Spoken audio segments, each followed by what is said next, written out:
Hey everyone, hey and welcome back to yet another episode of Battle Rap Resume. This is yet another top 5 rounds. I love doing these type of episodes. We had Bryn on to do top 5 UNAM rounds. The Fridge came on to do Shufflo round. We've done Tony D rounds with Crafty, Soul as well. I think we covered Shocks with Huey Boom.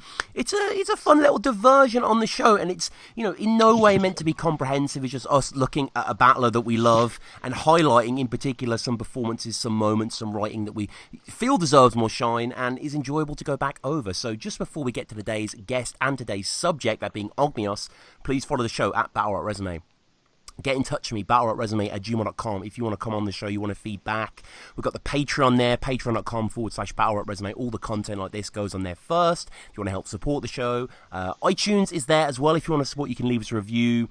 Twitter at battlerapresume. Subscribe to the YouTube comment. Go back through the archive. You know, check out the Ogmios episode, which was like 40 odd. That was definitely one of my favourite episodes still. We also had Michael on to go through The Last Picnic. We have this series called Battle Tapes on the show, where we mostly do battle rap music, but occasionally we do diversions into, you know, real studio music, as it were, as well, such as Jess, such as when I've had today's guest on. I've had today's guest on for many things. We previewed and recapped the Don't Flop Scotland. We've gone back through World Dom 2. We've looked at Jest, as I say. Always great to have him on the show. John, how's it going, man? Yeah, good, man. Thanks for having me back on.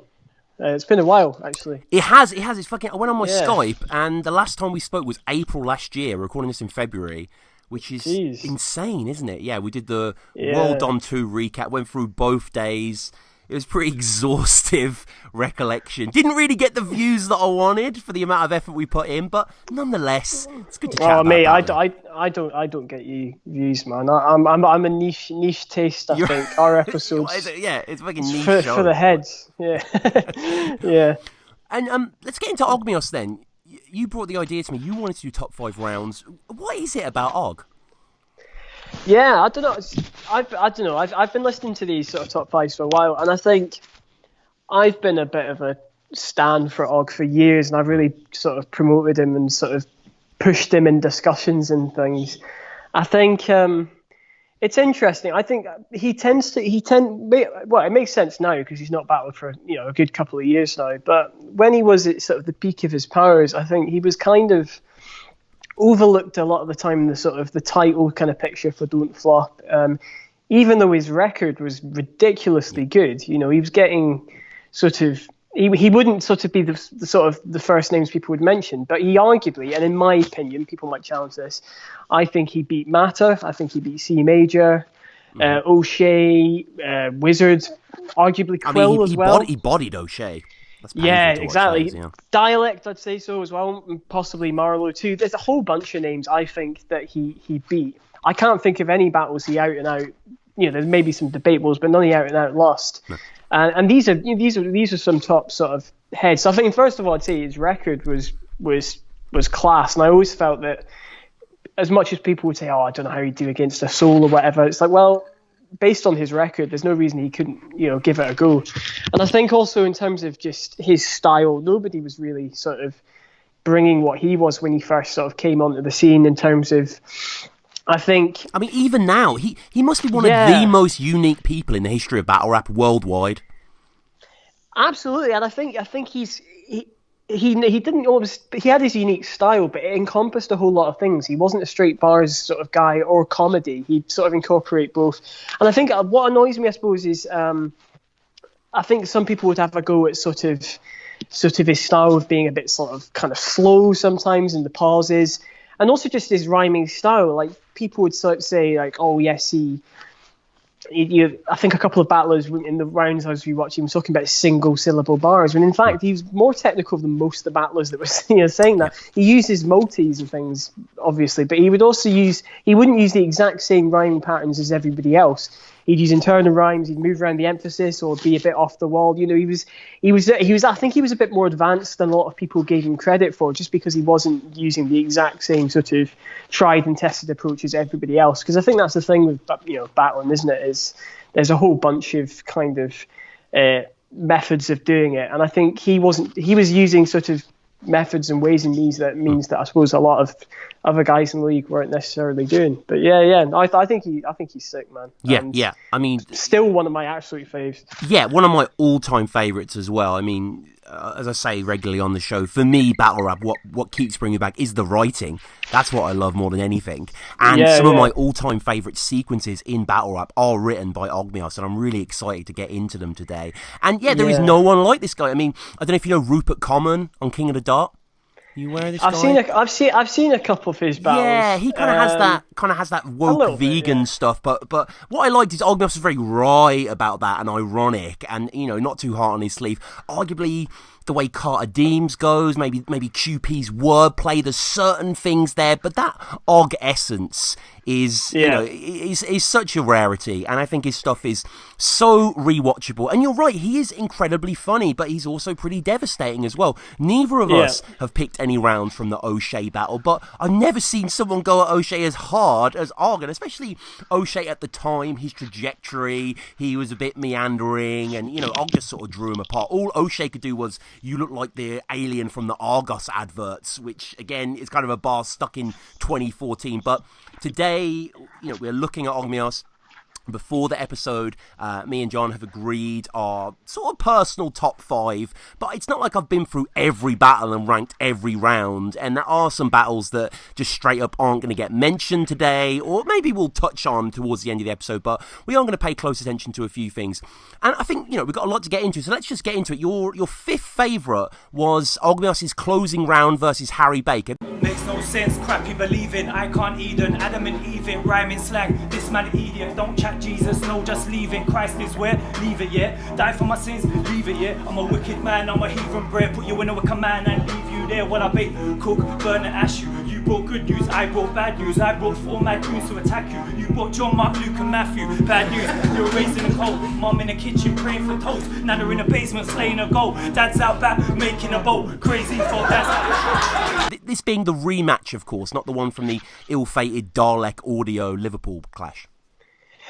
Yes, so not as you say, not that one, because I think the reason I chose this as my kind of fifth pick, actually, I think it proves that Og is more versatile than perhaps I think he tends to be given credit for. Because I mean, in some senses, in terms of his writing kind of style and his delivery, maybe not so when he's a cappella, but in terms of, I don't know, you obviously touched upon his album and you covered that, but like he is actually kind of in that kind of UK hip hop classic style in some ways, and just the way he structures his rhymes and the rest of it. So it was kind of weird seeing him come out on something like this and spit a grime round.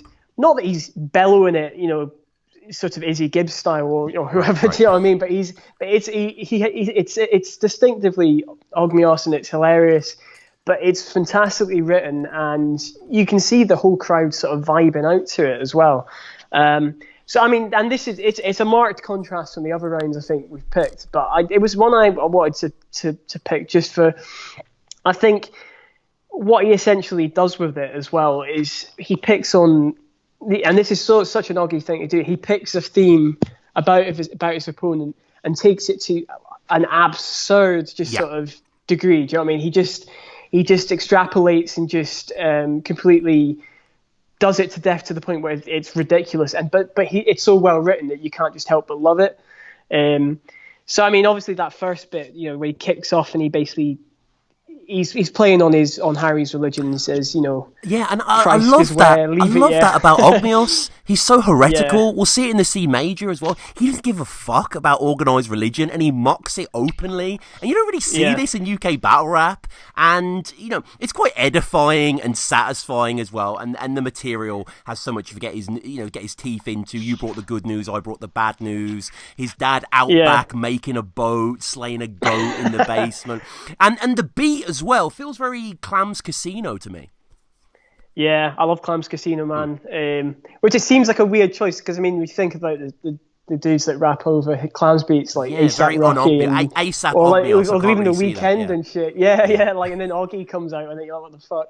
But like, I think one thing that I'll probably touch on as well, maybe this shows just because I'm a fucking soppy cunt, but I think with Ogmios as well, there's a kind of warmth and kind of sort of light sort of touch to his style. And his approach to battle rap that I really like. Not that I don't like the sort of vicious, sort of in-your-face stuff as well. I think that's great. But I think Ogmios, he doesn't need to be vicious to completely take apart an opponent. He can sort of clown, and he looks like he's enjoying himself. And I feel like he makes the opponent go, yeah, that was sick as well. Do you know what I mean? Like he actually... You visibly they're rating what he's doing, and you can tell Harry he's literally having a go at his entire belief system here. and I'm saying this to someone as well. Like I'm from a proper like Christian background. My family's like Pentecostal and shit. Right. So like Pentecostal and shit. That's probably like a good way of putting it. But yeah. So like I was pissing myself when this first dropped, and he's talking about running up inside your gaff, fight your dad, smite your fish, smite your cat, and all your fam getting Bible bashed won't get your Bibles back. Yeah. That's huge reaction in that small room. The Temps parody, that's so good. In fact, another line I loved as well, just the way he flows on this. He's like, "I'm a wicked man, I'm a heathen brer, put you in a wicker man and leave you there." Like that's sick, man. Like, and just it's I think. When he does that, one thing he's very good at, Ogmios, is the whole kind of contrasts as well. He'll kind of position himself, I'm like this, and you're, by contrast, you're this, and you're ridiculous. Like, you know, I'm a real wizard, you're not. Or when he's talking about, you know, comparing Talib Kweli, I'm sure we'll get onto this sort of stuff as well. So I won't spoil. But when he's saying, I brought 4 mad dudes to attack you, you brought John, Mark, Luke, and Matthew, like... That the dialectic is irresistible. Yeah, absolutely. And kind of free of irony, he reaches for the ting at the end, pulls out the melodica, plays some like Persian melody. It's great. Yeah, he does. I think Ogmios is a man of many talents. I think we heard that when he came on your. Of course, the classic intro. On your show. I think as well. His humor. It seems quite meta, but when you actually break down, when I was going through these rounds, he does pick a lot of stuff that seems a bit like it's the sort of shit that's on the edge of your brain, but you do recognise it. He's not just referencing shit for the sake of it that no one's heard of. Do you know what I mean? There's always something in there you can kind of identify with and go, oh yeah, fucking hell, like, do you know what I mean? And I think because he's a very self-referential battler, because that's one of his kind of, he has his tropes, doesn't he? And maybe not in this battle, but obviously later on, in terms of, you know, he'll say, but I'm not. You know, he'll say something absurd, but I'm not that. Or he'll insinuate that he was behind the opponent's sort of recent kind of misfortunes or whatever. You know, I shot your cat or nicked your bike or whatever the fuck he's doing. Do you know what I mean? And I think, I think this is a good way to open it up, actually, just because it's Ogmios at his most sort of silly and extreme, but it's also just, in terms of writing, flow, everything, it's just delivered perfectly. Yeah, it's absolutely fantastic, and I think it's a great one to start on. I agree. It's a shame about the first time they clashed. It's kind of the Liverpool event, which also had the football bars with O'Shea, Quill, and Ark. I often refer to it as kind of the event that cocaine forgot, because everyone was too coked up. There were loads of great battles on the pay-per-view that never came out, including Raptor's follow-up to the Soul Battle, which was a freestyle against Innuendo, where they break down the Raptor clash, and Innuendo ribs him really well for it.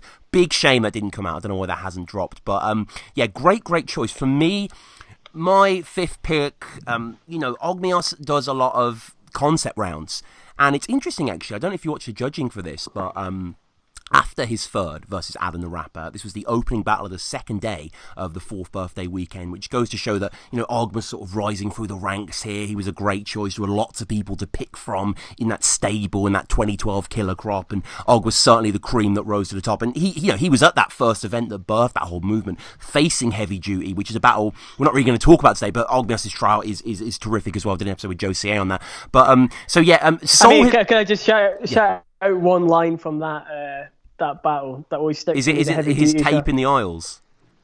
No, I was going to say, that's sick as well, actually. Yeah. But no, the one where he's saying, like when you're in a school trying to copy the guy next to you, not knowing that he's a div too, like whatever it is.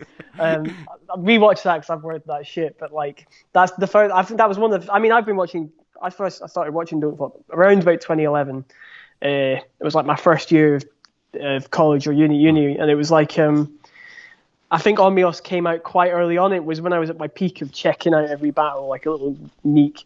And like, I think I remember watching that tryout and just immediately thinking, this guy's. I remember he struck me just for that line straight away. Yeah, and he was kind of fully formed, really. He very much was Og in that battle. But yeah, in the judging, Sol gives the battle to Adam. He gives the last 2 rounds to Adam, and he says that Og's third, which we're about to talk about, it was amazing. But sometimes you have to draw a line as to what actually is battling, because I mean, the majority of this round, like the third versus Orcs and stuff like that, and I guess to a certain extent the third versus Lego is using the Lego man as well. It's pretty much Ogmios going off on a tangent, picking up on the fact that Adam had mentioned to Tony that his bike was stolen, and Og using this bike as this idea as a paradigm to just pun off. Then she spoke to me. She gave me a serial number. She said, Adam can't handle bars, he comes home and punch her.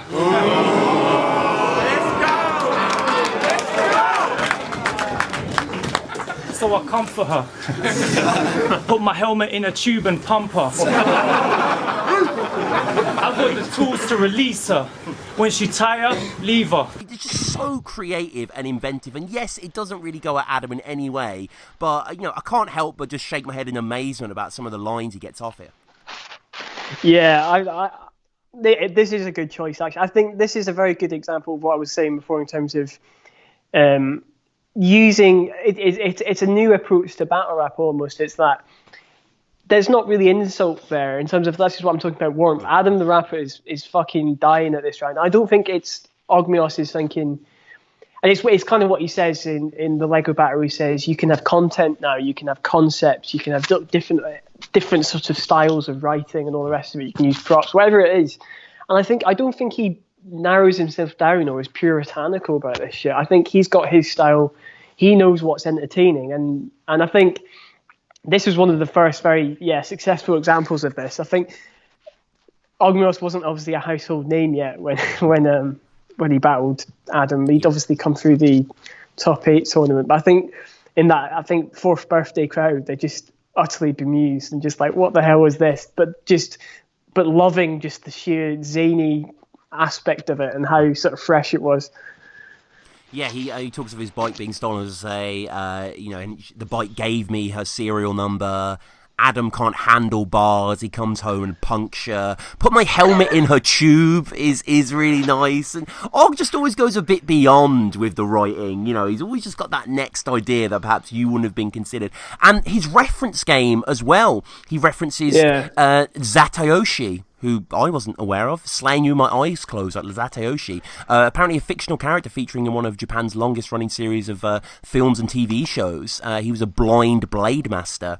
So, I mean, we're going to get to the Matter rounds where he has the mini Sopranos scheme and that sort of idea. And, I love a cultural reference, Johnny, I can't lie. Yeah, I think... I mean, I didn't catch that as Zatayoshi thing. I'm not so hot on my sort of anime or whatever that is. But or is that anime? Or is that like, it's not anime. No, it's kind of like old samurai cinema. Like my limit of that is that I like my Wu-Tang. So, but of course you do. But I think with Og as well, it's like he's got.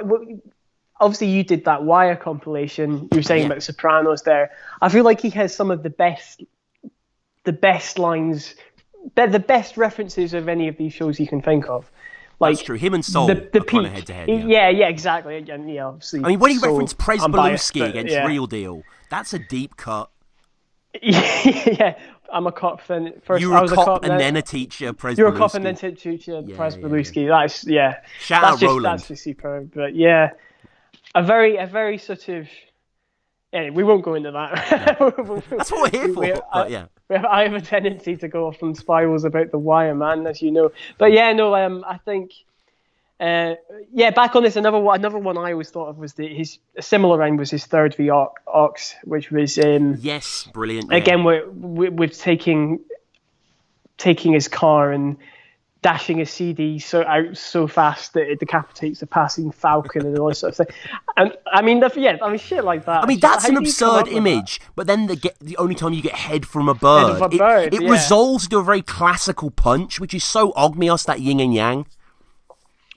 Yeah, and I think that's perhaps the only reason maybe the Adam rounds didn't sort of stick for me. I think the one thing you could say, his earlier rounds, people say that he's slow and all the rest of it. There is a noted mark, like kind of increase in sort of performance levels, I think, as his battles kind of go on, in terms of the first sort of 8-9 battles or so. And I think Adam's still in that early-ish kind of run. Oh yeah, definitely. I think when he first got on the big stage, I think there was perhaps still a bit of hesitance, and he's still working out his performance style in a way where I think he completely mastered it later. So that's the only thing that I suppose perhaps held it back. But I mean, the writing in this round is great. Yeah. I mean, there's nothing really against Adam. Like, look at other rounds for that I think he executes very successfully. But I just like the imaginative display, the flourishes of this round. And your fourth pick, which is kind of similar in intent, is the third versus Lego. So blessed and mellow, but when I tread slow on 10 toes, flesh exposed and feel my soul's deep rage ready to explode. Cause you can feel my pain when I step on Lego.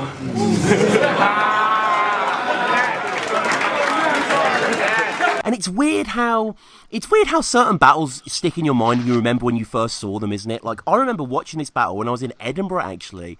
I went to the Edinburgh Fringe in 2014 to do a little bit of reviewing.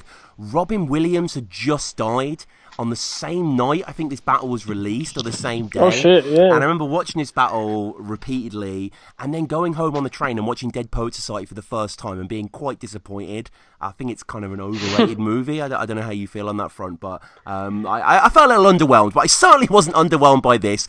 I'm a huge Lego fan in general of both the the toy and the multi-ing battler.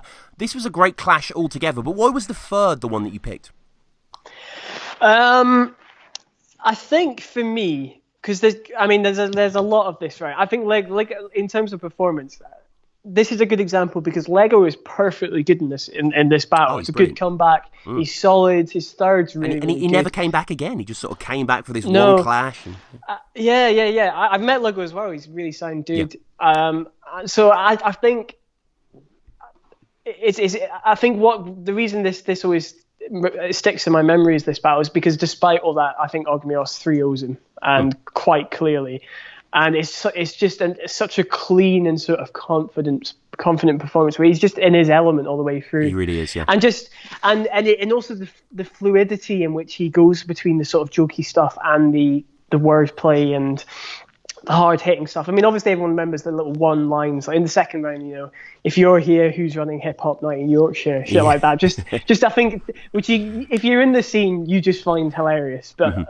In isolation might not necessarily be funny, but I think in his third, I think the reason I chose it was, for me, some people don't like all the lot of proppy sort of gimmicky stuff. I remember, to be fair, when Shuffle and Marlowe did the Oreo battle, right? And I can't remember who I was saying to. I think that someone was saying to you, "Oh, why are you hating on that, man?" I was just like, because I really like them, but I just found it gimmicky, man, and it's not the sort of thing I do. So then what about Fantastic then? I mean, surely that's the same sort of thing. And well, yeah, maybe I'm a complete fucking hypocrite because I think this is Amir Khan versus Amir Khan. Are you kidding me? Yeah, with props, I don't think I am against it. I think it depends on who does it and who I think is kind of more suited to it. And I think Ogmios, if he was doing props and absurd sort of shit like this every single round, it would get old fast. But because he does it as kind of one-off sort of like alongside rounds that are a bit more kind of hard hitting, it's the contrast that works. And for me, everybody remembers the third round for basically he sticks up the Lego figurine to Lego and starts rapping at him. But I think what makes it genius is the writing itself. Like when you actually break down some of the lines, the whole concept is hilarious and he performs it brilliantly. But it's very well written. So ironic, a guy I could never build with. Lego metaphor is something you've had to deal with. Yeah. Should throw a real brick at your dome on some surreal shit. Yeah. And I think, I think it's very sort of simple, sort of similes and imagery and all the rest of it. I like the shit about a boombox. What the fuck have you got? Yeah, I'm glued to the spot because I'm true to the blocks. it takes real presence and real confidence to pull this off, and for it not to be cheesy and cheap.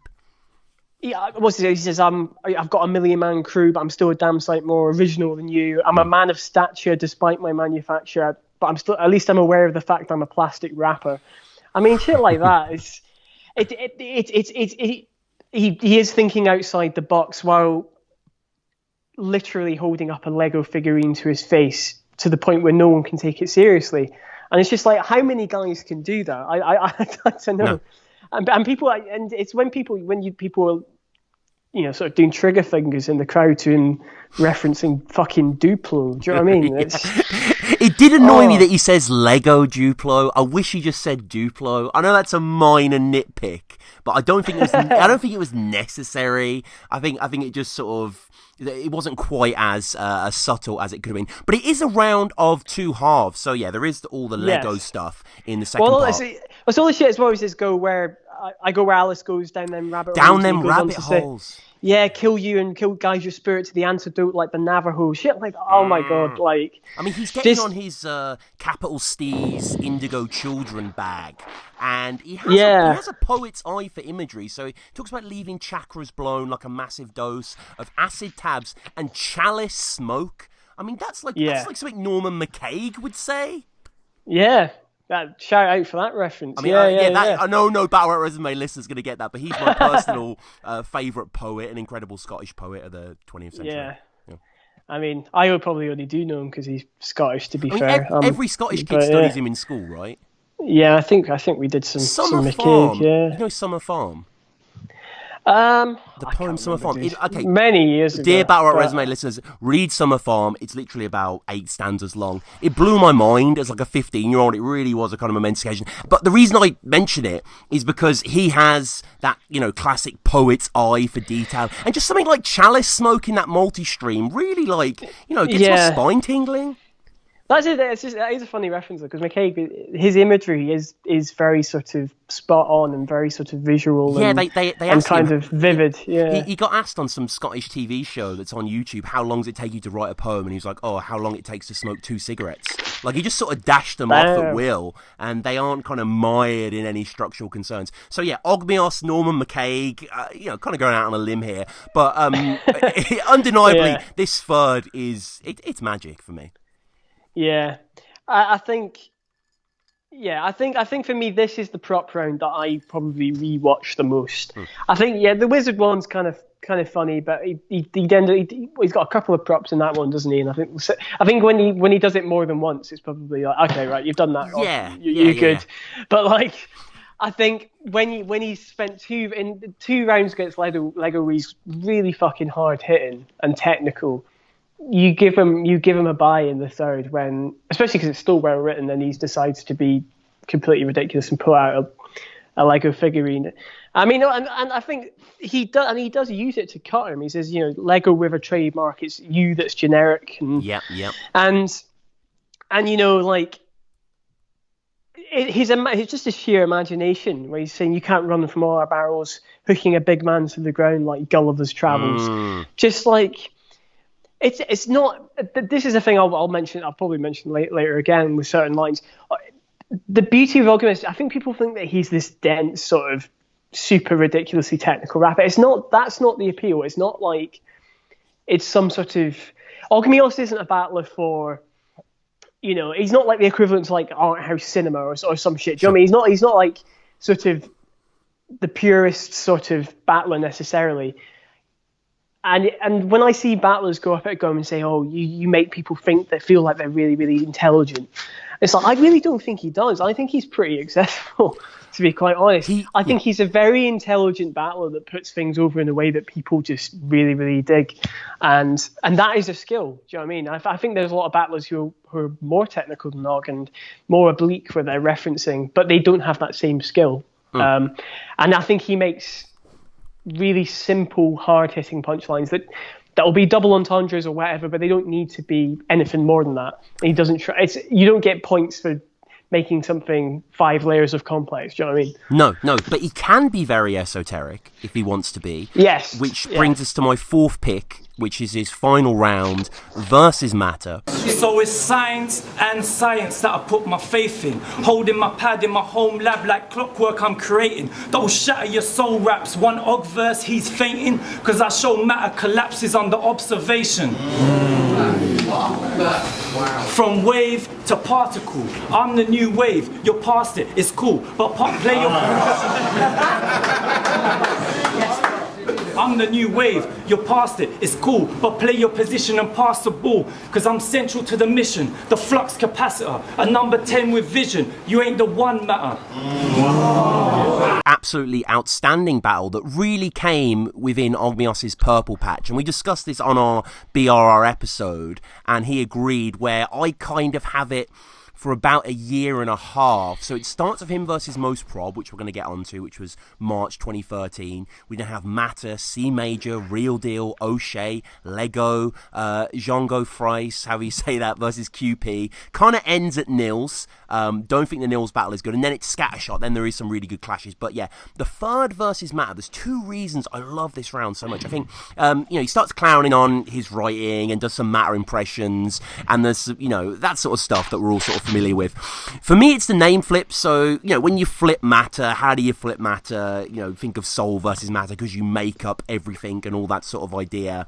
And Og digs even deeper. He gets microscopic. If you keep splitting these building bricks, we find nothing intrinsically existing. So what seems solid is encompassed by whatever the energetic spirit is. So Matter is the definition of what filler is. And then he talks about quarks and leptons and mind espionage like Inception, because when I practice my craft, I'm slept on. I show that Matter collapses under observation. Under observation. Oh! Yeah. That's so sick. Yeah. Yeah. I think for me as well, who's someone who's on the, probably, I can't remember which it is, left-brained, right-brained, I don't know. I'm not sciencey at all. Like a lot of this physics shit, I don't have a clue. No, me neither. But again, this is another thing of what you're saying about, like, in terms of making something accessible that is incredibly complex. I think everybody has a basic idea of what matter is, or if they've listened for 5 minutes in school. And so you can suspend this, if you look into it properly, you can see where he's drawn all this shit from. But at the same time, you can suspend your sort of, even if you're not an expert on all this shit, he brings it round really, really nicely and ends on the punchline that everybody in the room is going to get, or most people. And I think that's the genius of that, is when you break down the whole round, it's all sick, but he structures it so well as well, I think. And it's the way battlers attack subjects. So this battle came out in 2013, and just the year before, I like football. I know you're a big football fan, but culturally I follow it. Who's your team? I don't have a team. Like I kind You're not a Birmingham fan? No, I kind of I didn't despise football, but I grew up in like a golf household, and then when I got to uni, I sort of just got into. I really wanted to talk about music and film, but everyone wanted to go watch football, so I kind of had to watch it, and then I kind of learned a few things, but I still can't watch 90 minutes. Personally, I just find it very, very boring. But so at this point in 2012, or the year before in 2012, we had, I'd say one of the most famous goals since the millennium, the Zlatan Ibrahimovic overhead goal against England in the friendly, legendary goal. I reckon you could just say to all the best battlers in the world, all the best English battlers, write a bar about that, write a sequence about that, and I don't think anyone would ever come up with anything as good as how Ogmios closes the third. I'm the king of this laid-back style, I'm Ibrahimovic. Now think on his last-minute scissor kick versus the English, because it distinguishes how my verses are different, because it comes from the heart, being outside the box, trained in martial arts, ever ready to outfox. It goes over some heads but still connects with the net, and the crowds on either side know to show respect. Yeah. So many lines there. I think as well in this zeitgeist. I think as well the fact that Ogmios, I think specifically as well, is he might not be like a quote unquote sort of laddie kind of battler who's. Oh, he loves his sport, though. I mean, he's a PE teacher. He does, yeah, exactly. But I mean, that's the thing. He's battling Matter, who uses football bars every other battle. And Matter's sick, but I think the fact that Ogmios was able to literally break down in some depth. I mean, that's like some like 442 magazine shit, isn't it? Yeah, that's some football 365 fucking. Yeah, I think that's it's a very sort of that's like Guardian football podcast level sort of analysis. That's like James Richardson steez, like. Yeah, it's not down the pub sort of football. No. It's quite geeky, but I think not like he blooted it, like it's. It's like it's as pretentious as that sounds. I think that's like how Ogmios I think approaches everything. That was the impression I get. He's just like he'll be watching something. Like if he watches footy, I reckon Og probably sits right. I think he breaks down the tactics in his head and goes, right, what does this mean? What does that mean? Maybe he fucking doesn't. Maybe I'm just I think he completely does. I've seen him like retweet football stuff. I know he is a fan of this, but yeah, I mean that for me sort of takes my breath away. Really, I think that's absolutely superb. Yeah, I think that whole battle particularly, I think with that for me was around about. I mean, we'll touch about. I did think the most was a turning point for him in terms of performances and the level of performance. But I think on a bigger stage, that was quite a big event. I think that was his first major sort of test because that was I suppose a contender at the time. Yeah. And I think, well, he is now again with sort of Premier Battles. He's been very, very consistent, and I think. A lot of people could, I suppose, come out with some quite generic angles against someone who's been that consistent and's had, But I think Ogmios, he made a real jump again with that battle, and in terms of, I think that was perfect for the third round because I think he spent a couple of rounds, clowning Matter. I mean, I won't give it away, but obviously I have a round in there for Matter against Matter as well. But I think. He spent those rounds clowning him, some really neat writing, a few sort of real sort of stuff that the crowd's really responding to, and then he kind of closes off that third round, as you say, with almost a sort of reflecting on saying, "This is why I'm so good, and I'm going to compare it to something that everybody in this room probably has watched and is aware of."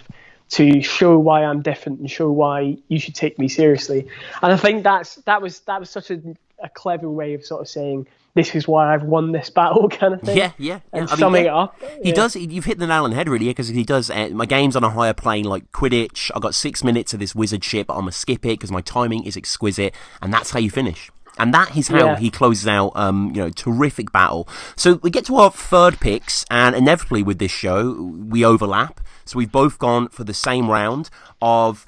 We've both gone for the second round of the C major clash. When the top comment on all your videos is, don't judge a book by its cover, then you know you're a funny looking brother.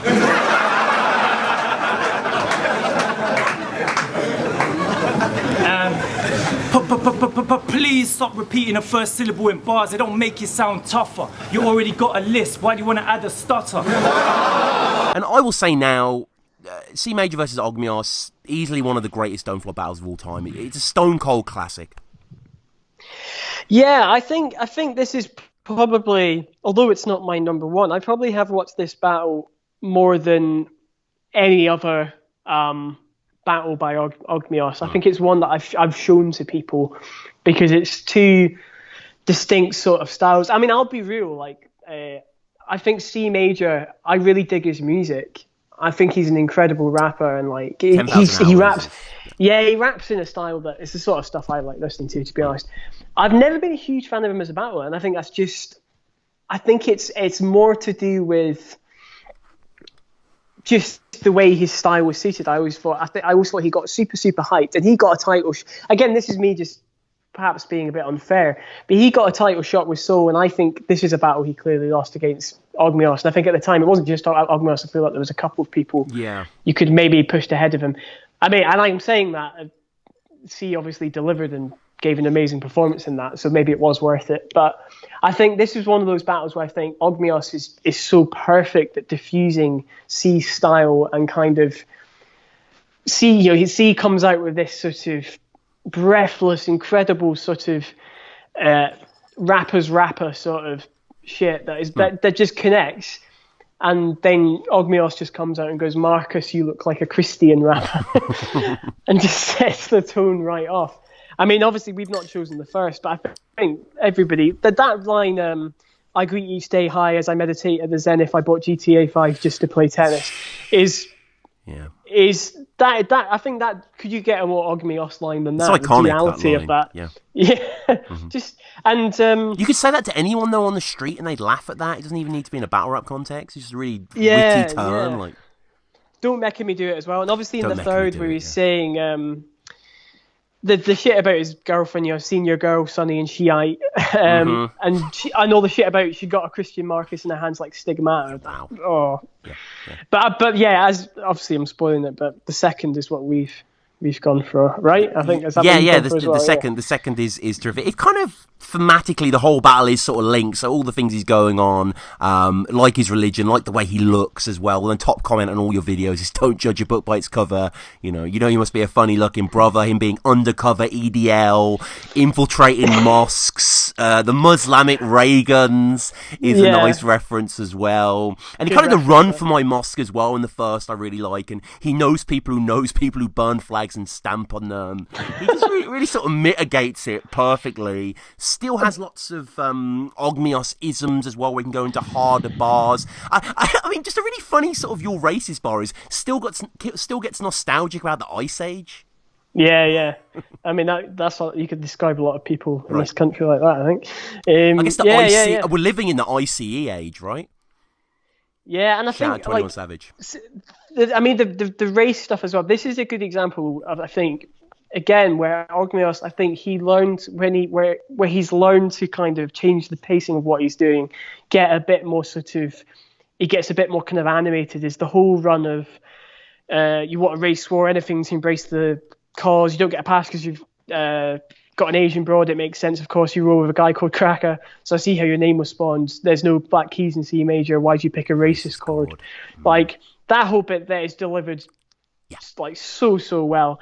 And I think also just this is sometimes he seems a bit esoteric, as you say, and a bit abstract with his writing, but there's some bits of it where it's just the diction of it and the way it just is pronounced is just brilliant. And the lines I always loved was when he's saying it's kaleidoscopic when odd kits. I'll knock C major into 5 different octaves. Harmonious one, welcome to my crash course. Thelonious Monk, my words are like jazz chords. Oh my god, like crazy. That is just so crazy.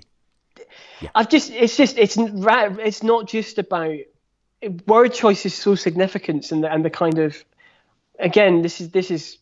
I mean, like jazz, note choice, like the subtlest kind of direction. This is what the podcast is for, I suppose. We can be geeky about this shit and say, like, honestly, like, it's not just about just saying anything straightforward that this is your opponent. See if you can put it in a way that just uses all these literary techniques as well and just flows poetically, as you say. I mean, that is a real skill. And also, and then he brings it back again in terms of just surprise a rapper with my knowledge like Nardwuar. Just something that is silly and people in the room who... someone early on in the comments called me Battle Rap's Nardwuar. And I think that's the nicest thing anyone's ever said to me, so I appreciate it. I think Ogmios is Battle Rap's Nardwuar. Yeah, I think you're right. His research game. Yeah, incredible. And then also the shit about I'm a mastermind doing rounds in your chosen subject. I've started, so I'll finish him. Are you kidding me? Kidding me? Love that. I think that is the round of the battle. Yeah, and that's all. I think that is a battle where they did it on Ruin Your Day, didn't they? And I think that was it kind of swung towards him in that. Yeah. They need to stop doing British battles without me, like Ruin Your Day, like it just or without. I don't know. They don't really, you know what I mean? Not even without me, but they're just being a bit dismissive. And I understand that we'd be the same way with Grind Time or whatever. It's just a cultural thing. But yeah, you're right. There's so much here. The Mastermind stuff, the Nardwuar stuff, the mosque stuff early on as well. His talks about his 1-inch headbutt against Enigma, vacuum surge fist versus Weasel Claw, which is just very goofy as well, amidst all these highfalutin references. It is a remarkable round. You've got it as third. I've got it as second. But like a lot of these Ogmios clashes, yeah. I could pick any really rounds from certain battles. I think he is a kind of 3-round battler. He doesn't come with the weak freestyle third. It is interesting though, John. I just realised this. In the 10 rounds we've picked, we haven't picked one of his firsts. Why do you reckon that's coincidence? Yeah. Or? No, I think he's a slow starter. He is. If to be honest. I think he warms up. I mean, my top 3 are all seconds. Yeah. And I think there's something about Ogmios tends to, I think, because of the character he's got, the way he'll try and get a room on side with his style early on, and he'll take a few risks and sort of jump out the box, in that first round. And then I suppose the second one, I reckon he often saves his more kind of sort of wordplay heavy rounds there, where he needs to sort of really sort of come out ahead. If it's quite close, he wants to proper out rap his opponent and outright his opponent. And that's, I suppose, perhaps why we sort of identify with those sort of rounds, because that's why we're into him, I guess. And I think the thirds is where he's more likely to sort of get prop heavy or whatever. But I mean, that's a generalization. He mixes it up all the way through. But yeah, he does. That's right. my guess. Yeah, he does seem to heat up as the battle goes on, absolutely. And my third is a third round. It's one of my favourite Og battles versus QP. In fact, this very day, we were supposed to battle in Centennial Park. That would have been great, but you said, wait, I don't like the look of that guy on the Segway.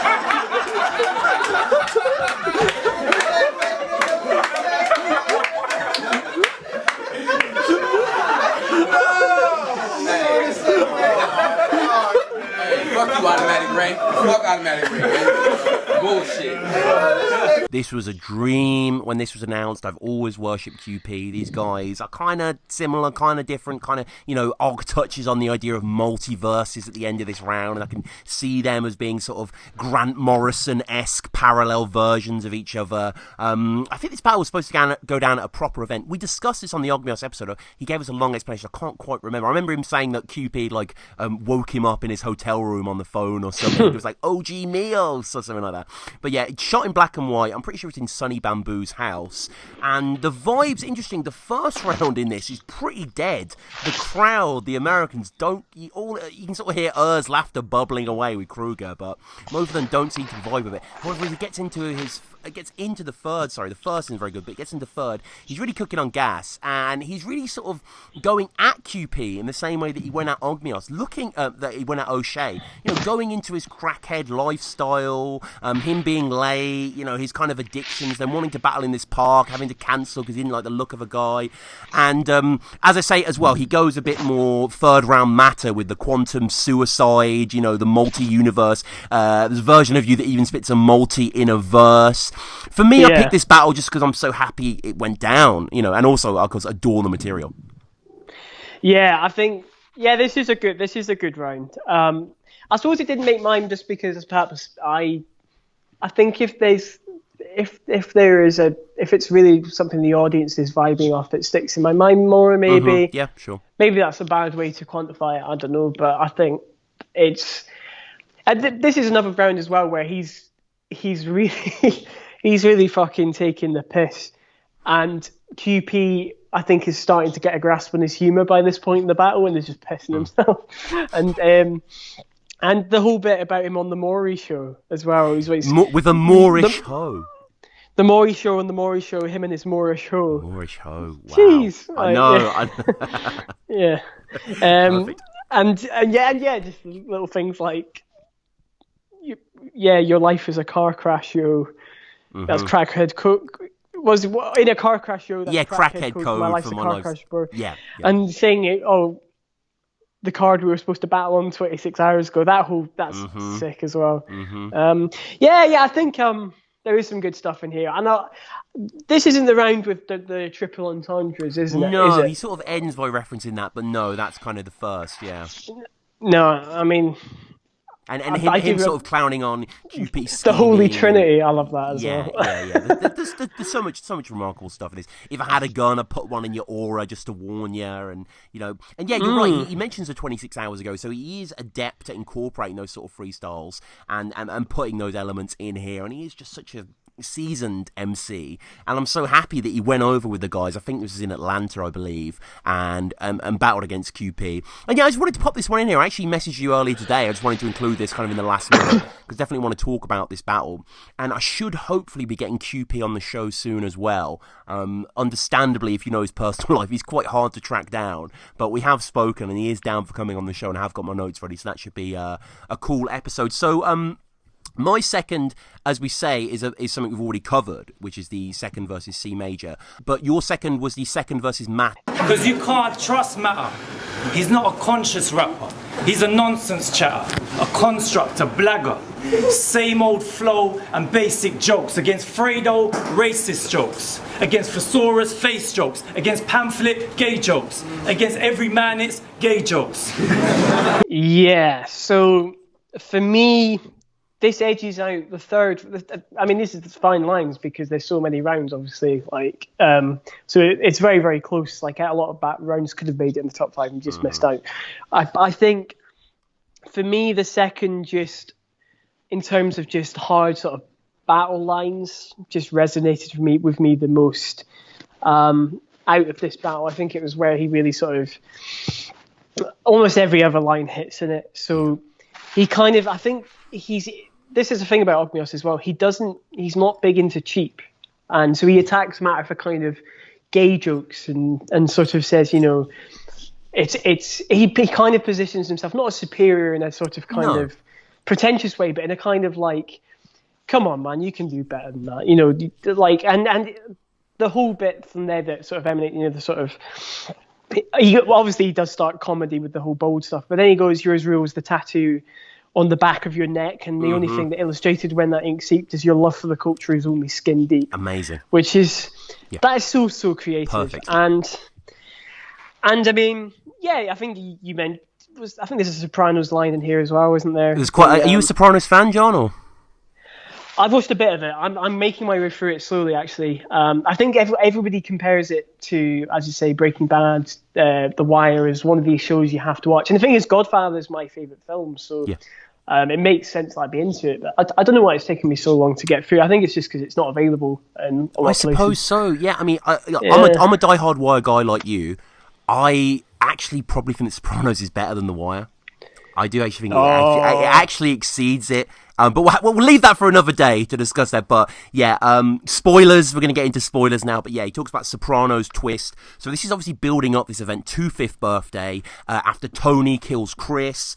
Anyone that's seen the show knows in the latter episodes. That's the end of the matter, yeah. So Tony Soprano and Christopher Moltisanti are in a car crash as they're listening to the Departed soundtrack, and Tony weirdly kills Chris. It's quite a divisive moment. He also mentions expose your boldness, like Ralphie Cifaretto, who's the main antagonists of season 3 and 4. He mentions Blundetto as well, one of the worst characters from season 5, Steve Buscemi's character.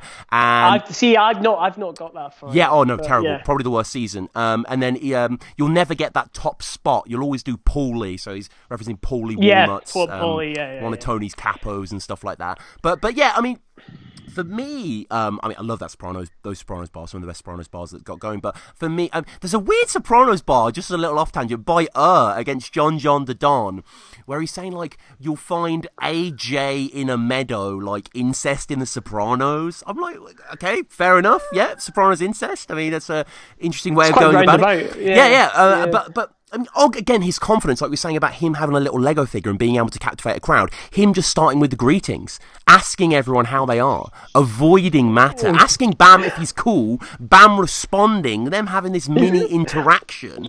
I love that mini interaction. Yeah, me too. It's just like, you're cool, he's just like, bless you, it's good to chat. He just plays along with it so well. There's little moments like that you just love. Yeah. I think there's a lot of the stuff like, title contender. He's just got a nice record, vinyl collector. There's a lot of nice little one-liners. That was okay. I think that got a bit too much hype. I thought that was kind of meh. Yeah, no, but I mean, it's not. I suppose it's not just the sort of standouts. I think everyone remembers also the This is London, bruv. We start the right, so you just copy us as well. But also, I think the line I always loved as well was, "You'll get your glasses smashed. This ain't Leeds City. You'll catch a shard in the eye like you're taking in the scenery," which is. I mean, shout out Shocks, because apparently Shocks stole that bar according to Gemini. I don't think he stole it, but I think there's a couple. I've heard a couple of similar kind of shard in the eye bars. Okay. And I always preferred Og's one. Yeah, I just think there's little stuff like that. Just be like it almost hits people out of nowhere because he can't because he's jumping from quite comical sort of lines to then saying something like that. Then like you hear it in the room, it's not like a like sort of reaction you get from like a Shocks bar or whatever. But it's because when Og does it and when he sort of says stuff like that, there's like a 2-second delay. So he'll come out and everyone's just like, you just get a couple of people going sort of murmuring. And then just goes, fucking hell. Or somebody says something and it sort of spreads around the room. People are like, oh, that was pretty good. And I love that about Ogmios' writing is the slow burn. They're some of my favourite bars, actually, in terms of... Yeah. He's kind of the definition of like an on-cam battler, isn't he? Yeah.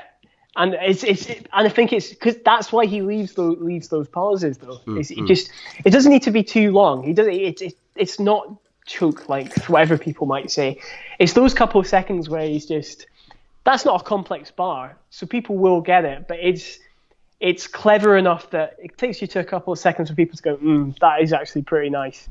And I think what I love about this round, as I say, it's all the elements of his style. So little one-liners, comedy about his boldness and the anticipating what he's going to do and playing the crowd and all that sort of thing.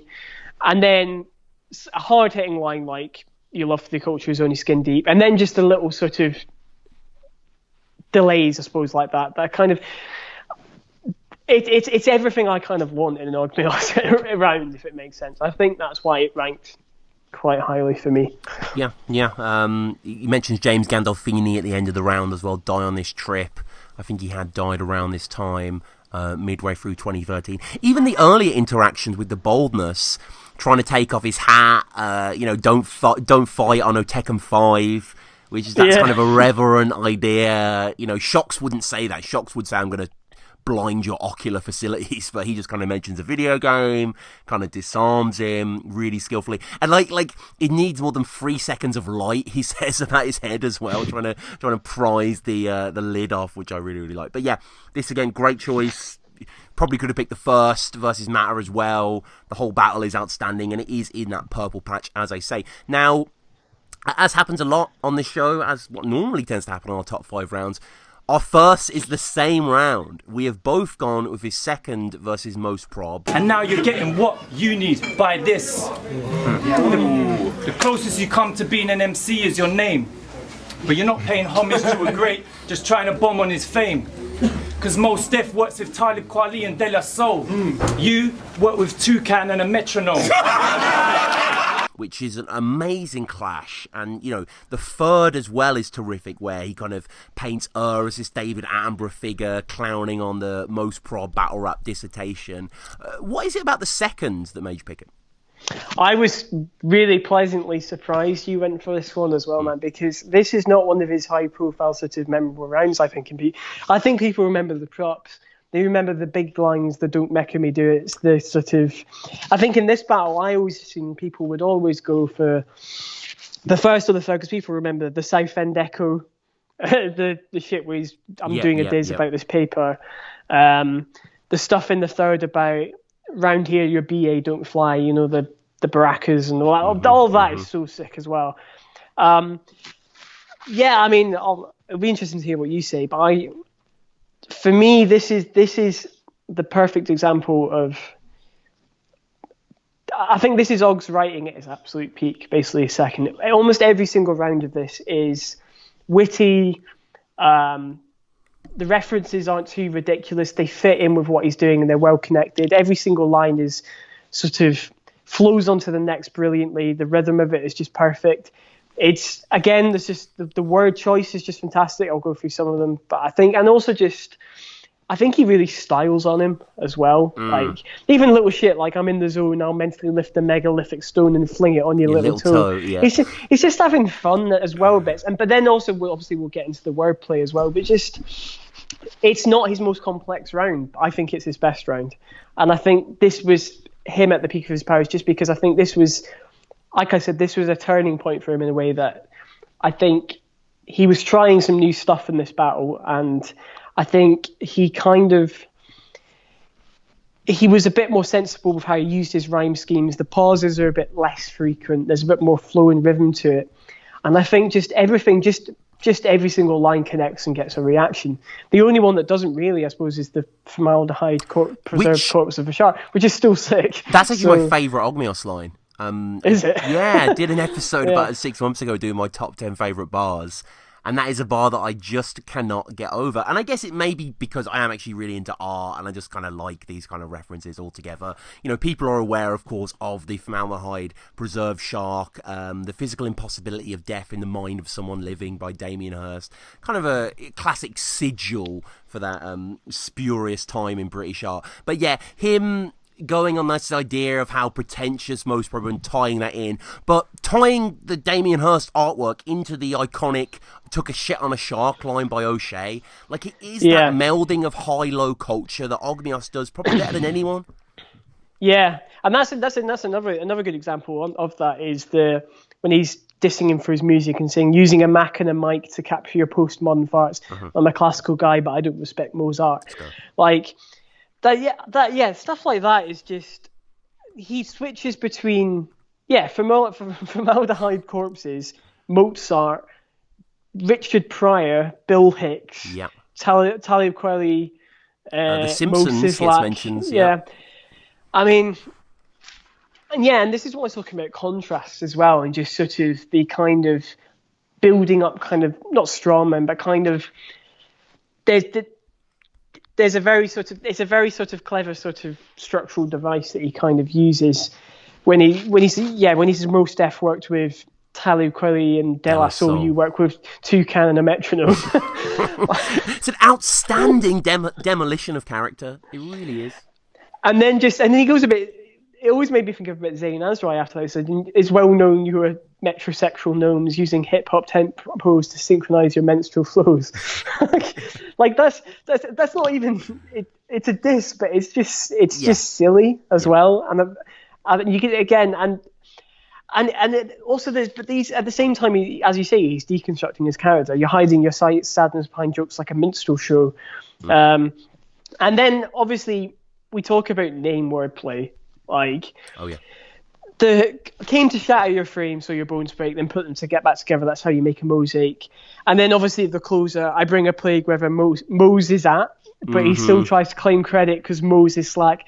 My bars are packed with goodness that Mose is lack. You've just got duff lines on tap. Mose is lack. Like, Jesus. When that is the perfect. See when he finishes that like that. I'm almost applauding just at the sort of the genius of that. It just flows brilliantly, and it's just that's the shit you listen to battle rap for. I don't care what anyone says. Like you don't hear that sort of stuff in hip hop or music. You never really hear quite that level of creative wordplay like that. Okay, someone like Pan or Black Thought, but it'd never be like an extended section like that really is just relishing it for its own sake. Yeah, I think. Just every single part. I think this is also, he really plays the crowd so well in this one as well. This battle as a whole, actually, but when he's saying he's in the zone.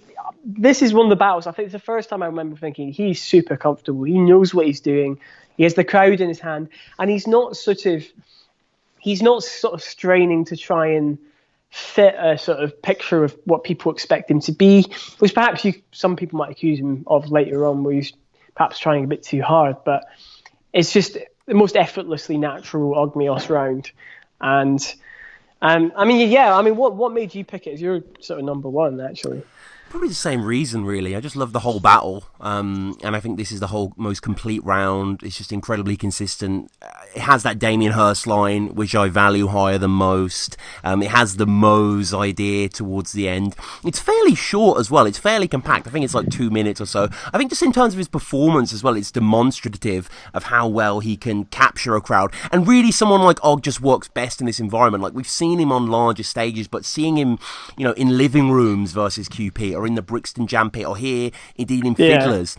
And I remember when I first went to Fiddler's Elbow, I think it's when I faced off against 142 at one of the Training Days events. And the first thing that I thought when I went in there was, fucking hell, this is where Ogmios versus Most Prob happened. Like, that was the first battle that came to mind. And it really is something, deserving a blue plaque in memorial, I think. So yeah, that is my first.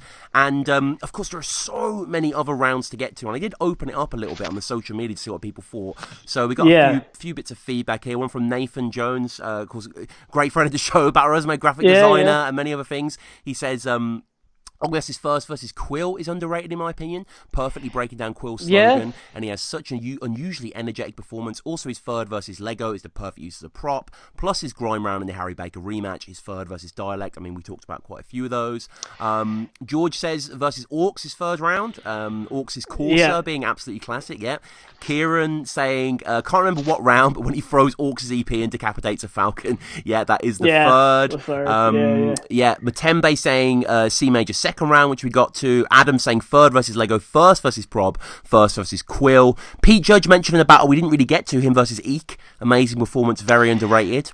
It's funny as well. See, when that battle, I think, I'm going from memory here. Yeah, of course. I think Eek, when he first came out, I remember people hyping him a bit and be like, "Oh, Eek's sick. He's got a good chance of winning the kind of the tournament or going far in it." And I remember thinking, when this battle came out, he was just he's so just sort of, his multis were on point and all that sort of thing, but he's just so kind of forced and shouty, and kind of Ogmios by comparison just really seems to school him in it. And I think that's what stirs battle. And as you were saying about him seeing fully formed, perhaps in that final v BAM, he went a bit too abstract when he needed some heavy hitters. Yeah. But I think, from day, I think he had an idea of his style, and he kind of, what's his first line against Eek? It's something like he's representing Manchester, Russia. He just lifts all these places. It's my favourite. I do like Eek, but I feel like he's been unlucky in that he faced Ogmios, who I think was sick against him, and then that Marlowe battle is just a demolition. Yeah, that sort of meltdown in it. Yeah. Oh God. Yeah.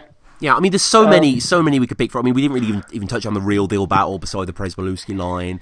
He's very, very good in there. Is it? That's kind of Og's killing zone, really. Brixton Jam, like Matter, C into Real Deal, who's very good there. The Ogmios clash, I actually saw the Nils clash live.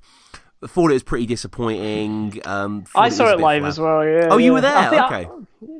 I was at 5th and 6th birthday. I thought it was all right. I think that's the last event I went to, actually, was 6th birthday. So 4 years ago now, man. Yeah, long time. We got the... Well, maybe longer than that even. Fuck, I don't even know. Was that end of 2014? It was the end of 2014, yeah. Just over 4 years, yeah. Jesus so Christ. I'm feeling frightening. old. That's frightening. How it's like fucking Adam the Rapper battles, almost 7 years old. These are quite a while ago. The guy hasn't battled for coming up to 2 years. The Dialect battle was the last battle. I'm 26 now, so I started watching when I would have been still a teenager. On the same. I started watching when I was 19. I'm 26. So I've kind of grown with it, and kind of Ogmios has kind of raised us in a way, yeah. Daddy Ogmios. I'd love Ogmios to be my dad. I bet he'd be a great parent. I bet he'd teach you a lot. He battled Fahad Ad at that Poets versus Battlers thing. I remember he sort of bodied him. I chucked that one. That was a bit of a weird one. I don't really remember. I remember just Og just kind of outmuscled him. I can't really recall it. He just freestyles basically and still wins. I'm trying to think. Is there any battles that you don't like with Og? I can't really. No, I think the Wizard battle he got his material not directed the best. I think he ran out of steam, and Wizard really was relishing, an opponent like Og. I think his first two are pretty good in that. Yeah. I need to rewatch it. You're right. His third, this is what I'm saying about sort of bringing back the props and kind of perhaps overdoing it. But I mean, to be fair, you were saying it's the sort of opponent sort of Wizard relishes. To be fair, I think that's one of the few battles I've seen Wizard do where he can't fully clown on and sort of belittle his opponent entirely, because Og's doing the same thing and just kind of diffuses it by just he literally attacks him for being hench, which I think a lot of battlers would, they try. They don't really pull that off in the same sort of way, and Ogmios as well. And also the sort of you're not a wizard sort of shtick as well. It's pretty good. The only ones that don't really sort of strike me that much were the Jean Goffrey battle and the I think the youth one is all right, but I don't really remember that battle, to be honest with you. I need to rewatch that one. Another guy that's much missed, actually. Euphorical, incredible battle. Like, I was supposed to have what's his name? Why am I blanking on the guy's name? The guy was on SBTV that you faced from Wales, Elro. I was supposed to have Elro on the show recently. Unfortunately, couldn't make it happen. But I rewatched their battle and then just went into a bit of a euphorical hole and watched like the Matter Clash as well, which is absolutely fantastic. And loads of his on-beat stuff. And Youth was just a delight. Really, really missed. You're right. The Marlowe Clash is pretty decent as well. More prop game. Yeah.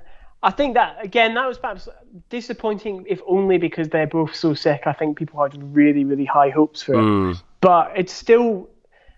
I remember being disappointed, but then watching it back and quite liking it. The more I went back to it and thinking Og probably edged it just because of the writing in it. I'm trying to remember specific lines, but all the shit about, I don't know, you'd have to break it down, but about him being a gentrifier and all the rest of it. Sure. I